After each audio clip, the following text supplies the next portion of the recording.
नमस्कार दोस्तों, राजवंश क्रिएशन में एक बार फिर से आपका स्वागत है। मैं हूं आपका दोस्त राजेश सोलंकी, लेकर आया हूं आज फिर से किसी मशहूर हस्ती की कहानी। दोस्तों, आज हम बात करने वाले हैं 53 वर्षीय कुकूराम के बारे में, जो पंजाब के रहने वाले हैं और अपनी 53 साल की उम्र में इन्होंने इंटरनेशनल लेवल पर बॉडी बिल्डर का गोल्ड मेडल हमारे देश के लिए जीता। दोस्तों, जिंदगी देर से ही सही मगर देती जरूर है, इसी कहावत को इन्होंने चरितार्थ किया। इन्होंने अपनी तमाम चुनौतियों के बावजूद भी वो कर दिखाया जो हर किसी के बस की बात नहीं है, खास करके इनकी उम्र में। इन्होंने हाल ही में थाईलैंड में इंटरनेशनल लेवल में भाग लेकर गोल्ड मेडल जीता है, जिसकी वजह से न सिर्फ हमारे देश का बल्कि समाज का और उनके परिवार का भी नाम रोशन हुआ है। दोस्तों, इस उम्र में जहां सारी आशाएं इंसान छोड़ देता है, वहां पर इन्होंने इस उम्र में भी अपनी इस मंजिल को पाया है। दोस्तों, इससे पहले भी इनको एक मौका मिला था, मगर विदेश जाने के लिए इनके पास पैसा नहीं होने के कारण इन्होंने वो अपॉर्चुनिटी मिस कर दी थी। कुकूराम जी का कहना है कि इनके तरक्की के पीछे इनकी धर्मपत्नी का हाथ है, क्योंकि इनकी पत्नी ने दिन रात सिलाई करके कुछ पैसे इकट्ठे किए और अपने जेवर गिरवी रखे इन्हें थाईलैंड के लिए कंपटीशन में भाग लेने के लिए भेजा। इनकी मेहनत और इनकी पत्नी की दुआएं काम लगी और ये कामयाब हुए। इनका कहना है कि इनका ये सपना बचपन से था कि ये एक दिन अपने देश का नाम रोशन करें, और अपनी उम्र के आखिरी पड़ाव में इन्होंने उसे पूरा कर दिखाया। इनके पास प्रैक्टिस करने के लिए जिम में जाने के लिए पैसे नहीं थे, इसलिए इन्होंने अपने घर में ही देशी जुगाड़ से एक जिम तैयार किया और उसमें इन्होंने दिन रात मेहनत की और इन्होंने एक दिन अपने देश का नाम रोशन किया। दोस्तों, कुकूराम जी की कहानी से हमें कई संदेश मिलते हैं, जिसमें पहला संदेश ये होता है कि कभी भी चुनौतियों से घबराकर पीछे नहीं हटना चाहिए। अपनी लगन मेहनत से अपने काम को करते रहना चाहिए, चाहे वो किसी भी उम्र में हो, और आपकी मेहनत एक न एक दिन रंग लाती है और आपको कामयाब बनाती है। ये जरूरी नहीं है कि आपके पास वो सारी सुविधाएं हो जो एक सफल कामयाब बनने के लिए होती है। सुविधाओं के अभाव में भी यदि आप में जिद है, लगन है, मेहनत है, तो एक न एक दिन आप अपने मकसद में कामयाब जरूर होते हैं। किसी ने ठीक ही कहा है कि हिम्मत, मेहनत और जिद से ही जंग जीती जाती है। ये कहानी हमें एक संदेश देती है जिसके ऊपर हमें अमल करना चाहिए।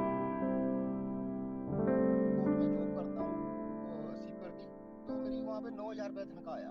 16 को हमने जाना था थाईलैंड के लिए, तो 14 तारीख तक हमारे पास इंतजाम ना हुआ पैसों का। तो इस दौरान सर मेरी घरवाली ने मेरा साथ दिया। फिर वो से उन्होंने मेरे पे यकीन करा के, तो मैं भी उनकी यकीन पे पूरा खरा उतरा।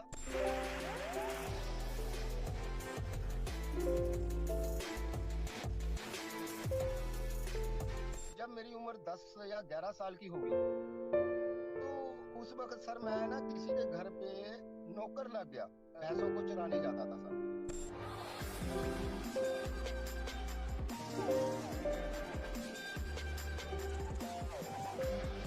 तो ये कोई बात हो गई 85-86 की।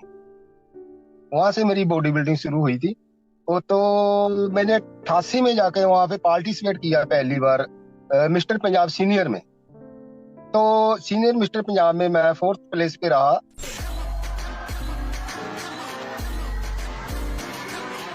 उसी दौरान मेरे पिताजी की डेथ हो गई थी, तो उसकी वजह से सर मैं सपना मेरा अधूरा रह गया। तो उसमें से निकलने के सर मुझे सदमे से 1 साल लग गया। 2001 में मैं लास्ट कंपटीशन लड़ा मिस्टर गब्रू पंजाब का। 2001 में मैंने गेम को छोड़ दिया, अलविदा कह दिया। 2011 शुरू हुआ, तो जो मेरे साथ के मेरे पार्टनर थे, मेरे लड़के थे, जो वो लोग मुझे कमेंट करने लग गए कि कुकूराम तो अब खत्म हो गया, इसका कोई वजूद नहीं है, ये तो अब खत्म है, ये कभी नहीं उठ सकता। तो ये कमेंट सुनते सुनते मेरा बहुत दिल दुखी होता था सर। तो मेरे दिल में आई कि मैं दोबारा से फिर प्रैक्टिस करूं। अपने घर पे ही सीमेंट का बेड बना लिया, बजरी, सीमेंट, स्टील, लोहे की रॉड थी। तो उसमें मैंने बना के प्लेटें तैयार कर ली, अपना बेड तैयार कर लिया, 1 क्विंटल 10 किलो, थोड़ा सा जुगाड़ लगा के टेम्परेरी जिम बना लिया घर पे।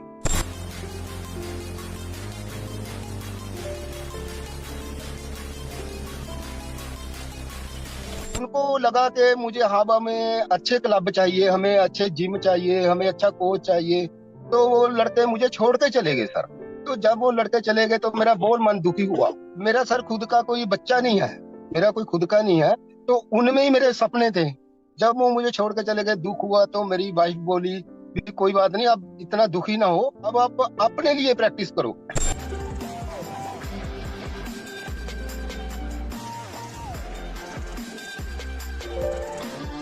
मुझे लगा कि मैं अभी रेस में हूँ, अभी मैं रेस से बाहर नहीं हूँ।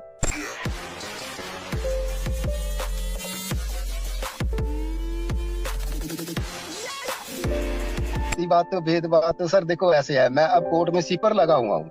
तो अब जब मैं इंडिया के लिए जब मैंने ये भारत के लिए अपने मेडल जीता है, गोल्ड मेडल, मैं अभी 50 प्लस की है, तो अभी तो मेरे बहुत कम उम्र है।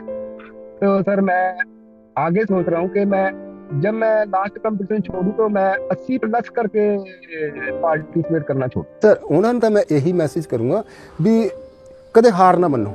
ਪਹਿਲੀ ਗੱਲ ਦਾ ਹਾਲਾਤ ਤਾਂ ਸਭ ਦੇ ਮਾੜੇ ਆਉਂਦੇ ਆ ਵਿੱਚ, ਮੇਰੇ ਨਾਲ ਵੀ ਹਾਲਾਤ ਮਾੜੇ ਹੋਏ, ਤਾਂ ਇਹਦਾ ਮਤਲਬ ਇਹ ਨਹੀਂ ਹੈ ਕਿ ਜੇ ਆਪਾਂ ਇੱਕ ਚੈਂਪੀਅਨ ਇੱਕ ਪਲੇਅਰ ਨੂੰ ਬਸ ਅੱਗੇ ਵੱਧਦੇ ਰਹਿਣਾ ਚਾਹੀਦਾ, ਕਦੇ ਰੁਕਣਾ ਨਹੀਂ ਚਾਹੀਦਾ, ਕਦੇ ਵੀ ਹਾਲਾਤਾਂ ਦੇ ਅੱਗੇ ਅਸੀਂ ਹਥਿਆਰ ਨਹੀਂ ਗੇਰਨੇ। ਅਗਲਾ ਸੁਪਨਾ ਸਰ ਮੇਰਾ ਅੱਗੇ ਮੇਰਾ ਇਟਲੀ 'ਚ ਮੇਰਾ ਸਰ ਕੰਪੀਟੀਸ਼ਨ ਹੈ ਇਹ ਆਪਣਾ 올림픽 ਬੋਡੀ ਬਿਲਡਿੰਗ ਦਾ। ਸਰ ਇਹ ਮੇਰਾ ਸੁਪਨਾ ਹੈ ਵੀ ਮੈਂ ਇੱਥੋਂ ਵੀ ਆਪਣੇ ਭਾਰਤ ਲਈ ਇੱਕ 골ਡ ਮੈਡਲ ਲੈ ਕੇ ਆਵਾਂ, ਤੇ ਉਸ ਤੋਂ ਬਾਅਦ ਸਰ ਮੇਰਾ ਲਾਸਟ ਸੁਪਨਾ ਹੈ ਕਿ ਮੈਂ ਇੱਕ ਕੰਪੀਟੀਸ਼ਨ वर्ल्ड का सर मिस्टर अर्नोल्ड क्लासिक है सर, मेरा एक सपना है भी अर्नोल्ड क्लासिक में एक कंपटीशन लड़ा है यूएस। हमें अमल करना चाहिए। दोस्तों मुझे उम्मीद है कि आज की ये मोटिवेशनल स्टोरी आपको पसंद आई होगी। यदि आपको मेरी ये मोटिवेशनल स्टोरी पसंद आई हो तो इसे लाइक करें और अपने दोस्तों को शेयर करें ताकि ज़्यादा से ज़्यादा लोगों को इनके बारे में पता लग सके। दोस्तों इस कहानी का सफ़र आज हम यहीं समाप्त करते हैं। अगले सफ़र में फिर से मिलेंगे एक नई कहानी के साथ। तब तक अपना और अपने परिवार का ध्यान रखिए। धन्यवाद।